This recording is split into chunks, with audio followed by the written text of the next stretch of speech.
ya udah tetap haram ya haram kan gitu. Bang. Itu satu. Tunggu dulu. Iya. Ada niat berarti antum ya. Kan udah cukup gitu, ngapain gitu? Atau mau buat usaha pinjol? Kayaknya mungkin karena mau bantu orang gitu ya, mau bantu orang gitu, dan kita terbantu. Antum nggak perlu malu minjam gitu, dan antum nggak perlu malu berhutang gitu. Justru ketika antum berhutang tuh itu bagian dari ibadah. Kaget gitu. Antum punya hutang itu ibadah loh. Belum pernah dengar kan? Belum sih. Nah, tuh. Kalau yang mengutangkan mungkin ibadah. Mantap nih, Bang. Apa yang mantap? Wah, sejuk nih. Apa namanya suhu hari ini? Libur kita. Ini nih ada apa kisah? Solusi jitu hari ini, yaitu pinjaman online. Solusi? Iya. Coba lihat nih. Hanya bermodalkan KTP. KTP, ya. Terus foto pribadi menggunakan KTP, langsung cair 1 kali 24 jam paling lama. Dan itu bisa sampai sampai 50 juta, Bang. Serius? Iya, keren kan?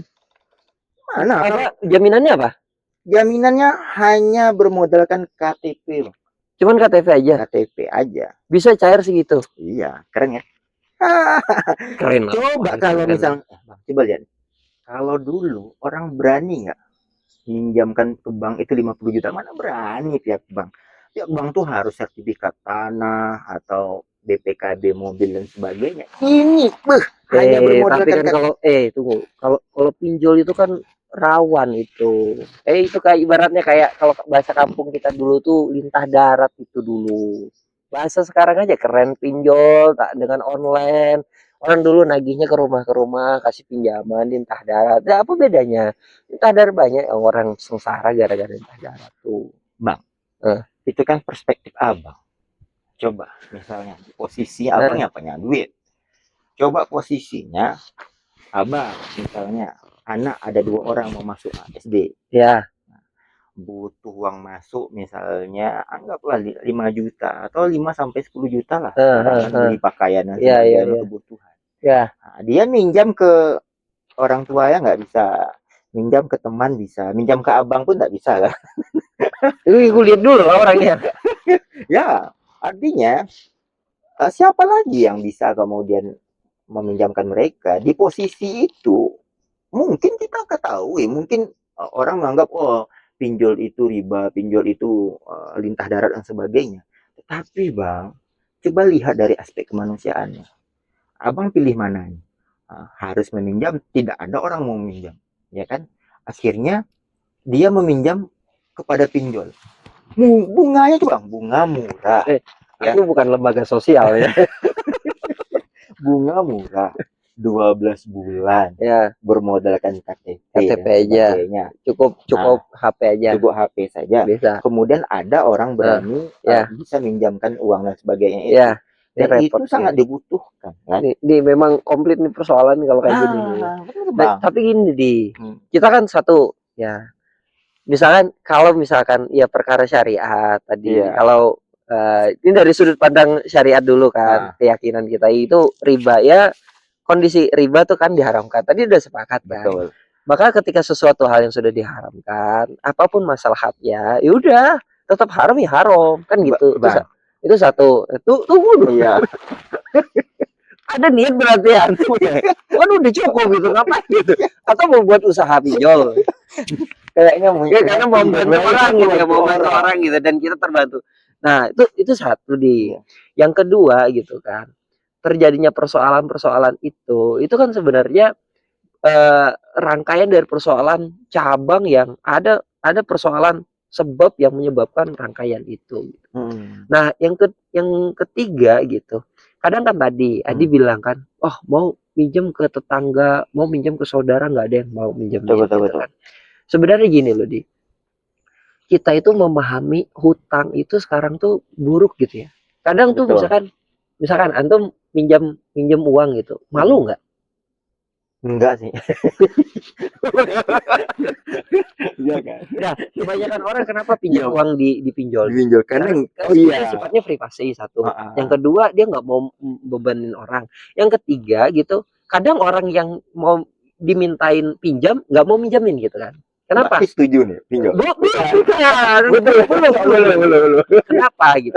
Karena kita tuh mungkin kebanyakan orang awam tuh memahami minjam uang itu tuh satu aib gitu atau satu hal yang buruk gitu. Akhirnya datanglah solusi pinjol yang kita mau menyelesaikan masalah Anda tanpa Anda punya rasa malu, hanya privasi Anda Ya, gitu terjaga kan. sebagainya. Terjaga, habis itu ya dia apa kan?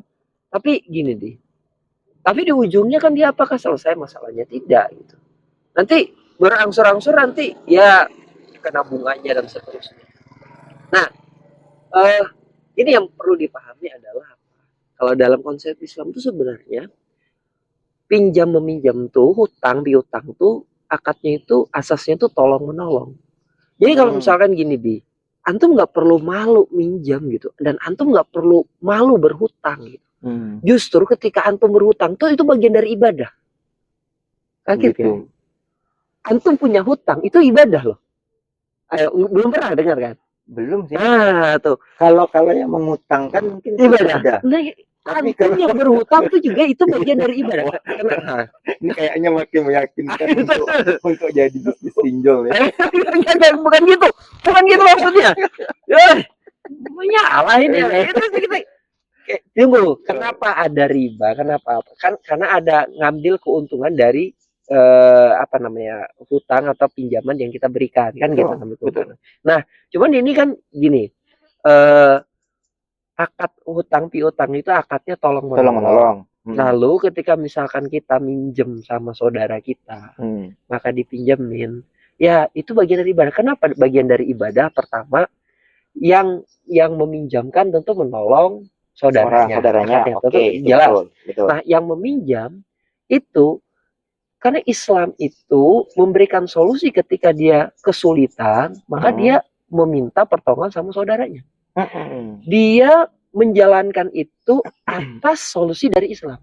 Betul. Maka ketika dia melakukan itu, ketika dia kesulitan, maka dia melakukan amal sesuai dengan solusi dari Islam, itu bagian dari ibadah. Jadi solusi yang tidak dari Islam apa? Ya minjam dengan ada bunga, minjam ada syarat.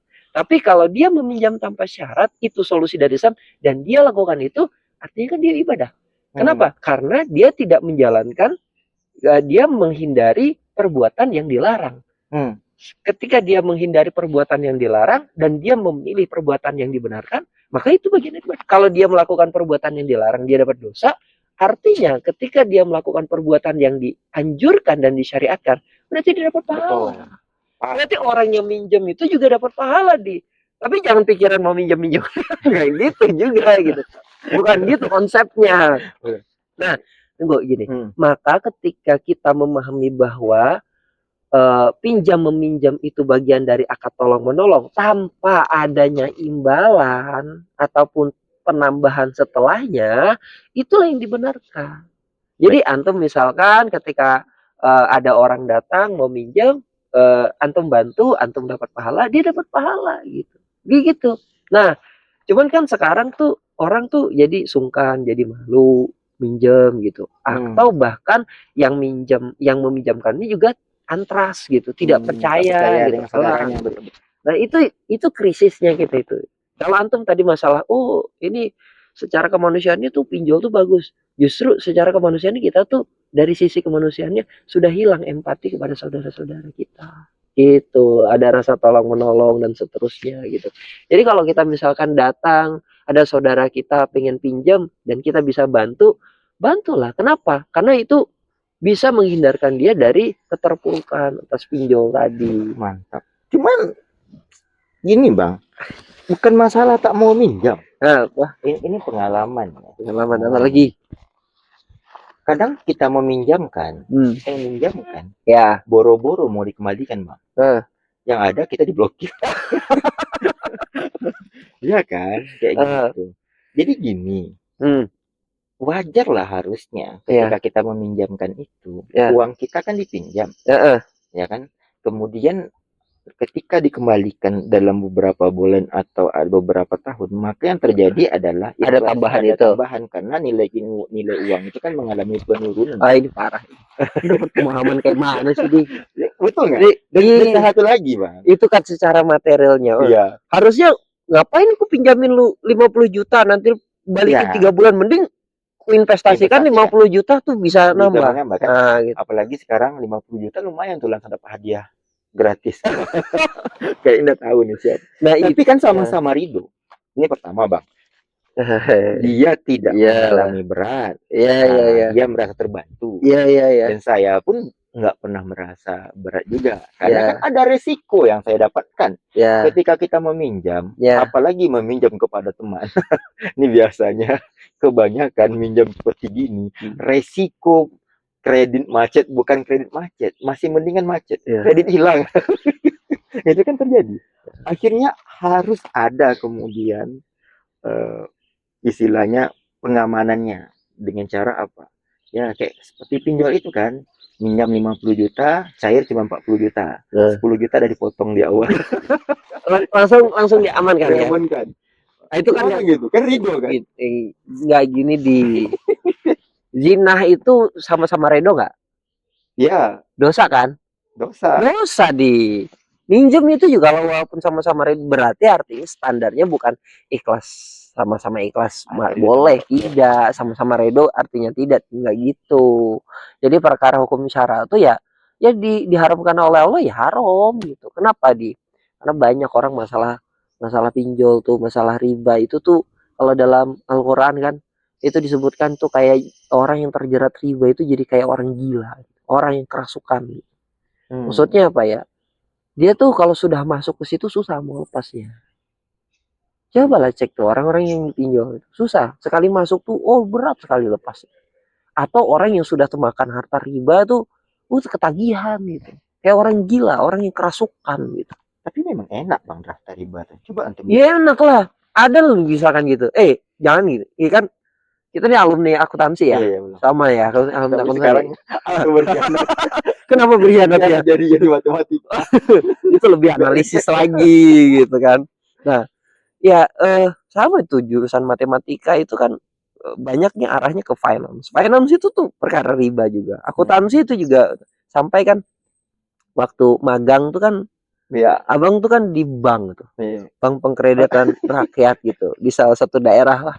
Dan itu bunganya paling tinggi deposito. Jadi sampai terpikir dulu kan. Malas dah kuliah. Sampai ditawarin kan. Lu kuliah nggak Zal? Kata bapak kan. Enggak apa. Kenapa? Nggak penting lah kuliah. Sampai mikirnya gitu. Kenapa? Karena selama abang magang di bank, abang lihat tuh, cuman di bank itu yang bisa memberikan deposito 1 tahun. Deposito untuk 1 tahun itu kalau nggak salah tuh 15%. 15%. Sorry ya, entah 1 tahun atau berapa, yang jelas itu bunganya tuh 15%. Lebih tinggi itu bank-bank biasa tuh nggak ada yang sampai 15% kasih. Itu kalau dihitung misalkan, tanya misalkan, ini ada orang tua ngasih anggaran untuk kuliah 50 juta sampai 4 tahun gitu ya. Betul. Itu kalau 50 juta itu kalau abang depositokan ke bank pengkreditan rakyat itu, aku bisa 1 bulan itu hitung-hitungannya bisa dapat uang 500.000 nyantai aja gitu. Duduk gitu. Dapat bunganya aja tuh. Terus 4 tahun ke depan uang 50 juta masih tetap utuh gitu. Sementara teman-teman yang kuliah terus capek-capek belum tentu dapat kerja, dia 4 tahun gitu. Dia bulanan habis uangnya gitu. Nah, itu memang enak gitu. Tapi dosanya ngeri juga gitu. Bang, pilih mana? Dosa atau apa? Ini darurat Bang. Gak ada hukum darurat. Ada komisi darurat. Gini, posisi sekarang lagi-lagi kita kan bicara tentang masalah ideal. Ya. Cuman kondisi mereka ini kan tidak semua sama seperti kita kan. Ya. Mereka kadang seperti kita katakan tadi gitu. Kalau kita misalnya bisa ada yang membantu sih oke. Ya. Cuma kondisi sekarang teman-teman kita boro-boro mau membantu kan. Ya. Kayak gitu, yang ada malah minta dibantu. Ya itu kan memang problem kita itu memang berat sih. Jadi bukan hanya misalkan orang yang kurang secara ekonomi kurang gitu ya, Hmm. masalah gitu. Orang yang lebih ekonomi juga dengan kondisi sekarang tuh Iya, ada benar, masalah juga benar, gitu. benar, benar. Kayak misalkan lu banyak uang gitu. Hmm. Kan pusing loh ini menyimpan di mana gitu. Betul. Kalau menyimpan di bank kan kena riba juga gitu. Mm-mm. Kurang uang, pinjam uang. Ikut Pinjam uang kena riba dari juga gua gitu juga kan. betul. Artinya memang kayak kita ini sekarang ini hidup tuh di tempat yang bukan habitat kita gitu. Bukan di kondisi idealnya kita. Itu problemnya. Jadi memang mau tak mau kita ya kondisi seperti itu kita nggak bisa menyalahkan mereka juga gitu. Enggak juga sih sebenarnya. Ya mungkin nyalahkan mereka tuh tidak tepat juga gitu. Tapi Hmm. kita tuh harusnya itu apa ya? Berusaha membuat kondisi saat ini berubah gitu. Hmm. Dan kita tuh juga harus ngajak mereka tuh sadar, ini kondisi nggak bener. Ya harusnya yang bener tuh kayak mana? Ya kayak gini. Kalau kayak gitu, udah sama-sama kita perjuangin. Gimana kondisi dari yang sekarang menuju kondisi yang ideal dengan cara ini gitu. Baik. Itu Hmm. kalau mungkin yang belum merasa, oke lah, belum belum belum belum ini bang, belum apa pinjaman online. Tapi karena memang kalau kita lihat memang mengerikan, nggak bisa diungkiri juga sih bang. Karena setahu anak itu ketika sudah mendownload aplikasi itu, Ya, maka secara otomatis data kita di handphone itu akan secara otomatis kita mengiyakan untuk diserap ya, data-datanya dan ya, sebagainya. ya, Dan kita ridho berarti untuk diteror dan sebagainya kayak gitu kan. Bahkan sekarang itu sampai ke rumah-rumah memang gitu. ya. Memang itu. Cuman kan lagi-lagi kita katakan Hmm. eh, kadang kita agak kasihannya. Hmm. Cuman kondisi mereka itu seperti itu. Cuman itu kan kalau dibiarkan gimana? Apakah Allah tuh kan posisi mereka ini kondisinya memang lagi membutuhkan. Nah, gimana itu bang? Lagi membutuhkan. Akhirnya mereka tidak ada jalan yang halal. Akhirnya memilih jalan yang haram. Apakah kategori itu termasuk darurat? Nah, jadi kalau bicara darurat Hmm. itu kalau dalam perkara usulnya itu berisiko akan kematian. Itu yang Kehilangan dikatakan nyawa. darurat, itu kehilangan nyawa. Itu yang darurat. Itu satu ya. Nah, kemudian ini kan balik lagi kepada keimanan kita gitu. Sebenarnya syariat itu kan punya solusi atas problem. Itulah Islam itu kan datang itu untuk apa? Sebagai apa namanya? Pengatur urusan manusia gitu. Maksudnya Hmm. ngatur urusan manusia itu gimana caranya manusia itu jangan sampai ada masalah, ada Betul. aturannya. Lalu ketika manusia itu punya masalah, gimana cara menyelesaikannya? Itulah guna aturan dan itulah Islam itu turun gitu. Nah, lalu ketika misalkan terjadi masalah kayak gini, lalu bagaimana solusi Islam? Islam kan sudah kasih solusi yaitu ya kita coba meminjam kepada saudara-saudari kita gitu atau Hmm. teman-teman, kerabat gitu kan. Nah, nah ini juga ada kaitannya balik lagi ke pribadi masing-masing tentang keimanan dan keyakinan akan ketetapan Ketetapan Allah, Allah, perkara pada Allah. rizki kan gitu. Nah, ketika kita misalkan melakukan ikhtiar kita dengan halal, dengan benar, maka insya Allah Allah akan bantu, Allah akan kasih jalan gitu. Kadang tuh gini kita tuh belum berusaha mengupayakan semaksimal kita dalam rangka melaksanakan perkara syariat, lalu kita sudah bilang lah nggak bisa. Itu problemnya. Misalkan Paham, kita paham. belum ada upaya katakan bekerja keras, mungkin sungguh-sungguh atau kita udah sungguh-sungguh bekerja tapi belum dapat juga penghasilan yang cukup mengharuskan kita minjem, kita belum mengupayakan untuk minjem, lalu kita sudah nyerah dulu gitu. Udah nyerah, udahlah langsung aja pinjol atau apa.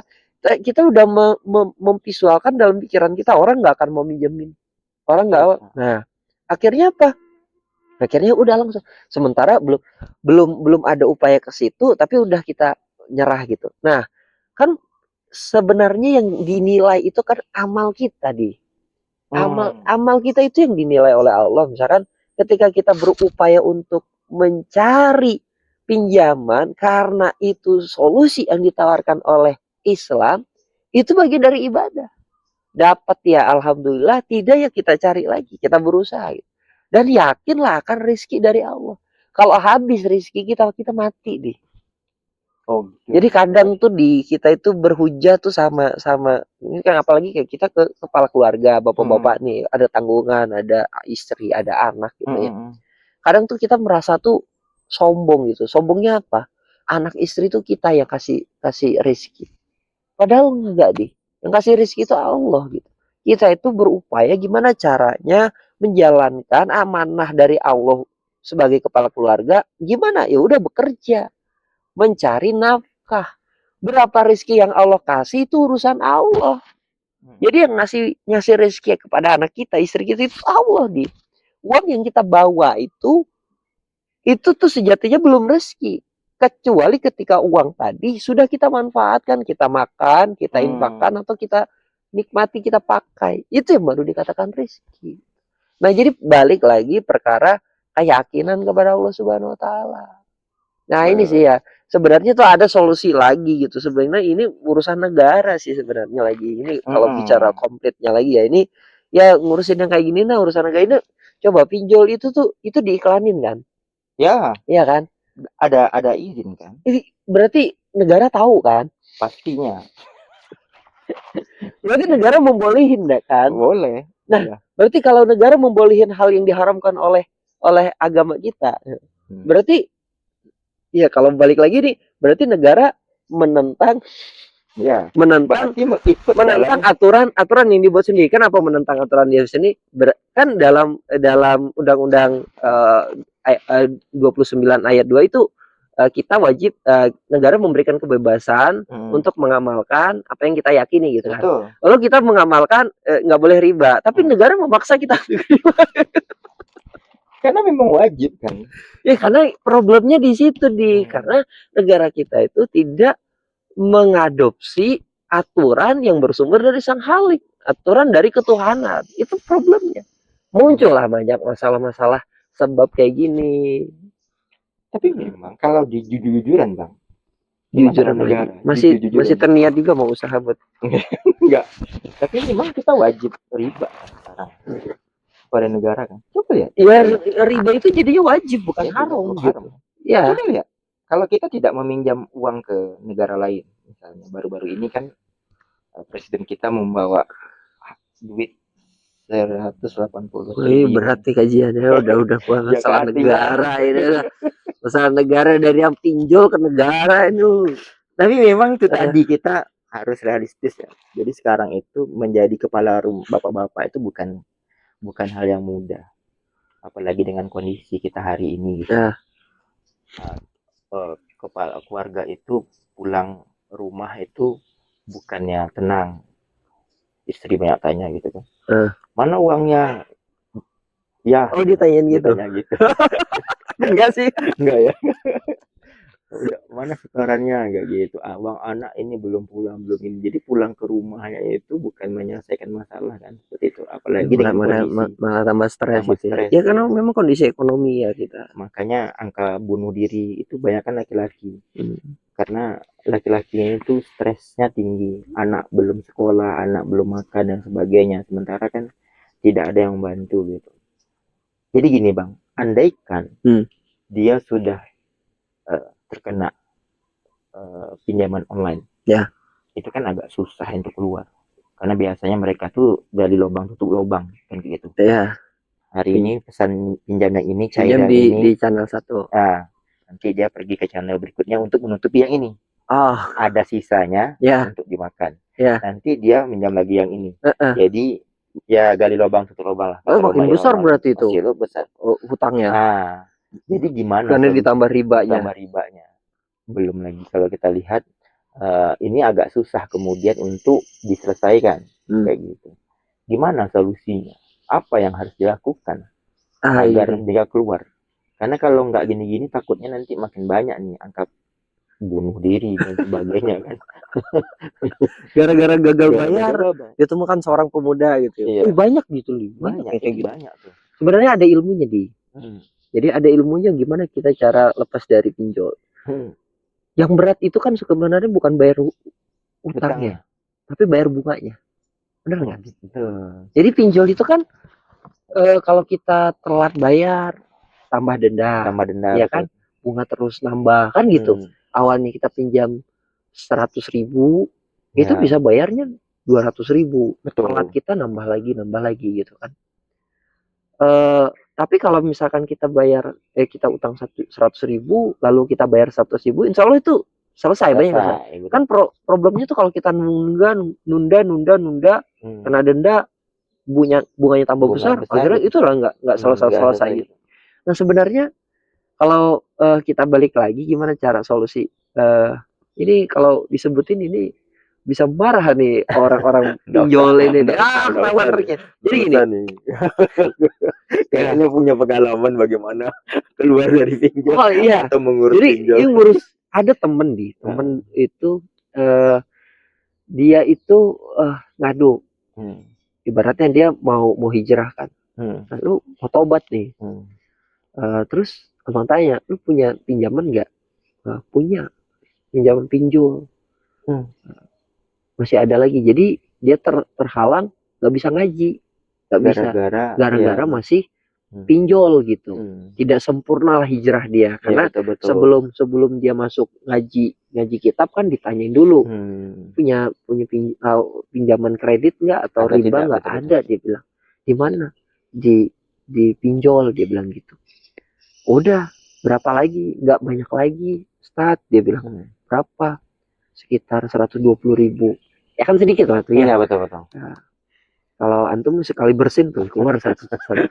Jangan gitu lah. Buka cekil karena pihak pajak. Bersin ya. Biar keluar itu antum nih. Nah, terus gimana?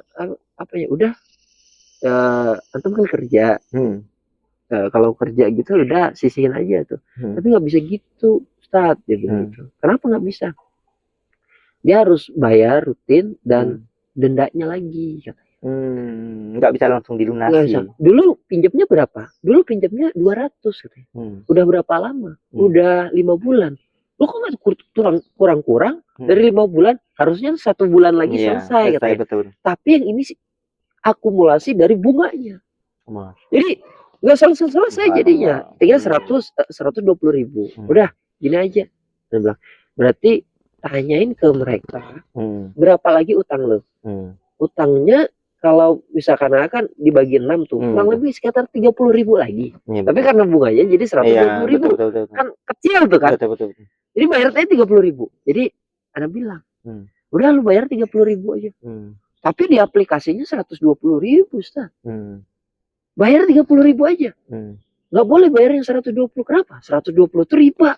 Nggak boleh dibayar. Tapi nanti dia marah. Biarin aja marah. Nanti diteror. Ya biarin aja diteror. Itu sudah ini. Itu udah konsekuensimu gitu. Tapi wah, kan kebanyakan kita itu ketakutan untuk diteror. Jadi sebenarnya tipsnya gini loh. Udah bayar aja, kalau bayar hutang tuh wajib. Ya. Bayar hutang tuh wajib, nggak boleh nggak. Iya, gitu. betul. Maka kita wajib membayar hutangnya aja. Kita nggak mau bayar bunganya. Kita sampaikan saya nggak mau bayar bunganya. Betul. Kenapa? Karena bayar bunganya tuh haram. Betul. Dan ini dilindungi oleh undang-undang gitu. Kalau Anda memaksa, berarti Anda melanggar undang-undang. Betul. Kenapa? Undang-undang yang kami meyakini ajaran agama kami ini nggak boleh. Jadi dalilnya itu sebenarnya itu. Terus kan dia paksa, dia teror. Nanti sampai itu ada itu bilang, nanti itu KTP bukan hanya KTP saya, Ustaz. Iya, betul. KTP abang saya juga. Nanti dihubungin abang saya, nanti saya malu, nanti ketahuan saya minjam. Ya itu penebus dosa lo. Dia bilang kan, ya siap aja konsekuensi. Atau sebelumnya lu udah bilang aja sama abangmu, Bang, nanti ada orang yang telepon, itu tuh orang rentenir atau apa dari pinjol, tapi utangku udah lunas, bilang gitu. Utangku udah lunas dan nggak ada kaitannya lagi. Dia mau neror tuh, mau minta bunganya aja, nggak usah dilainin, tinggal komunikasi aja kan sama abang, bilang gitu kan. Dia abaikan saja. Jadi terornya si pinjol itu tuh apalagi senjatanya pinjol tuh neror aja. Jadi sebenarnya tuh tipsnya untuk lepas dari pinjol tuh mudah gitu. Kita sisihkan untuk bayar hutangnya, kita komitmen bayar hutangnya, lepas dari ribanya, abaikan terornya. Iya, karena kebanyakan orang tuh ketika dia ada masalah, dia lari dari masalahnya kan, tidak mau menyelesaikan masalahnya. Jangan malah pinjam lagi ke yang lain gitu, udah selesaikan di situ aja gitu. Benar. Atau minta tangguh kalau misalkan nggak ada uangnya, bilang, "Bang, jangan ditambah dendanya, aku akan bayar." Misalkan utangnya 30.000, nggak ada uang nih 30.000 Iya, iya, nih, betul. bulan depan gue bayar, tapi Iya. jangan tambah dendanya. Kalaupun tambah dendanya, aku cuma bayar 30.000. Hmm. Dia marah-marah, bodo amat gitu. Betul, betul. Ya gitu caranya sih sebenarnya. Main ngotot-ngototin sih sebenarnya Iya, gitu. betul. Main ngotot-ngotot. Iya gitu, itu kalau pinjol itu sebenarnya mudah sih nyelesainnya. Apalagi kan dia cuma Iya, KTP. Pun kalau dia datang ke rumah tuh nggak bisa ngapa-ngapain juga. Iya, Dia betul. say hello, kalau dia datang tuh ya kalau ada roti kita kasih roti, kalau nggak ada ya kasih air putih aja gitu. Apa bang gitu. Iya. Ya kalau mau layanin, kalau nggak mau layanin udah tutup pintu, udah biarin lah dia di depan tuh. Jadi memang ketika orang tuh melakukan sebuah kesalahan atau apa, sebenarnya mereka itu tidak mau menanggung akibat dari konsekuensi dari Ya itu yang bagian dari konsekuensi konsekuensi kan kita. dari Siap aktivitas. aja Iya, siap gitu. aja gitu kan. Sama halnya ketika hari ini mengapa kemudian saya menemukan itu banyak kali teman-teman yang masuk ke dalam pinjaman riba itu sebenarnya mereka itu bukan tidak mampu sebenarnya, tetapi karena seperti diiming-imingi. Bahkan kalau kita lihat yang kemarin itu luar biasa, itu belum pelantikan P3K itu, Ya, tapi ya sudah datang tuh benar. brosur Yes, benar. Ini fakta nih. Jadi sempat ngobrol sama salah satu coach internasional dan traveler 4 dunia, tidak perlu disebut namanya gitu ya. Jadi dia tuh banyak menyelesaikan persoalan-persoalan yang kelas kakap lah. Maksudnya persoalan orang yang terlibat riba, yang ribanya itu bukan ribuan lagi, Iya, betul, ratusan ribu iya. ini miliaran, triliunan gitu ribanya. Terus ngobrol sama dia dan dia ngobrol sama masalah pinjol nih. Tuh abang tanya kan, coach ini yang terlibat masalah pinjol ini kayaknya menengah ke bawah aja. Oh enggak, dia bilang. Justru menengah ke atas juga banyak. Pinjolnya? Iya. Kan bilang kan Iya. tadi, levelnya menengah ke bawah. Iya, betul. Oh enggak, yang tadi lulus P3K langsung berbondong-bondong. Iya, betul. Enggak deh. Nah, menengah ke atas. Tapi yang menengah ke atas tuh kayak misalkan bapaknya konglomerat orang kaya, anaknya. Oh gitu. Anaknya terlibat gitu. Betul. Jadi anaknya tuh habis sih teror-teror. Jadi bapaknya panik kan. Iya. Kok banyak tuh? Rupanya anak ini. Alamat kan KTP bapaknya gitu. Betul. Nah itu. Kenapa coba anaknya terlibat pinjol? Kenapa? Padahal kan dia bisa minta sama bapaknya kan. Tapi kan tidak seleluasa. Karena uang bapaknya. Iya, betul. Nah terus kebutuhan apa dia coba? Bisa nebak nggak kebutuhan apa? Anaknya hingga terlibat pinjol. Judi online. Yes. Jadi tuh sekali 3 uang apa tuh? Ya sekali jadi 2-3 bulan serangkai dia gitu. Yang online tuh serangkai gitu. Jadi ada judol, ada pinjol. Gitu. Kayaknya memang orang-orang itu juga tuh. Ya parah. Ya, negeri kita itu ya darurat pinjol, darurat judol. Gitu. Dan kalau hari ini memang kita menganggap bahwa maksiat seperti riba itu sesuatu yang dosa yang nikmat. Udah kayak biasa. Karena gini bang, coba kita lihat lah. Siapa sih yang nggak mau terlihat punya mobil? Ya, apalagi pas hari raya. Udah tahu arahnya nih kayak gini nih. Ya kan? Rata-rata coba lihat, apakah kebutuhan? Enggak. Rata-rata yang kemudian minjam ke bank itu hanya keinginan. Yang lebih parah lagi adalah mereka itu terus diiming-imingkan. Ayolah Pak, pinjam Pak, kasihan mindset Pak. Sih sebenarnya mindset. Kasihan Pak, sertif anunya Pak, apa? SK-nya Pak, masa SK-nya hanya di situ saja dipinjam. Masih di rumah aja gitu. Sekolahin lah kayak gitu. Biar tambah gede. Banyak nih.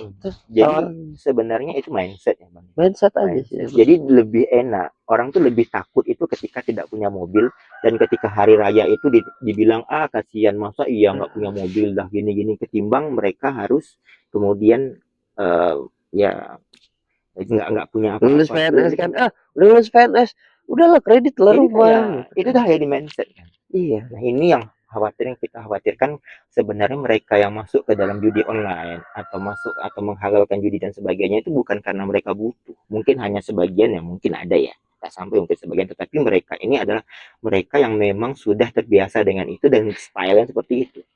Hingga hasilnya mereka merasa bahwa ini biasa. Padahal Masya Allah. Kayak mana Bang? Dosanya tadi? Dosa sekecil-kecilnya dosa riba itu sama seperti berzina sama ibu sendiri. Astagfirullahaladzim. Itu sekecil-kecilnya dosa riba. Bahkan yang lebih parah itu 1 dirham dia makan 1 dinar ya. 1 dinar dia makan harta riba itu sama seperti dia berzina sama 40 orang pelacur. Kalau dia misalkan sudah menikah, lalu dia berzina, artinya dia hukumannya apa? Dirajam kan? Rajam sampai mati. Ini kalau dia makan 1 dinar, 1 dinar harta riba gitu, berarti dia berzina sama pelacur. Berarti 40 kali dia rajam. 40 kali dia mati hidup lagi, mati hidup lagi, mati sampai 40 kali gitu. Wih, itu auzubillah itu dosanya besar sekali. Nah, karena itu juga Abang Ngorokan, ya udahlah, Pak, nggak jadi apa ya, jadinya kuliah aja, makanya nggak jadi deposito di situ ya, karena itu gitu. Sekecil-kecilnya dosa riba, debu-debunya riba itu sama seperti kita berzina sama ibu sendiri. Berzina sama orang saja dosanya besar, apalagi berzina sama ibu sendiri.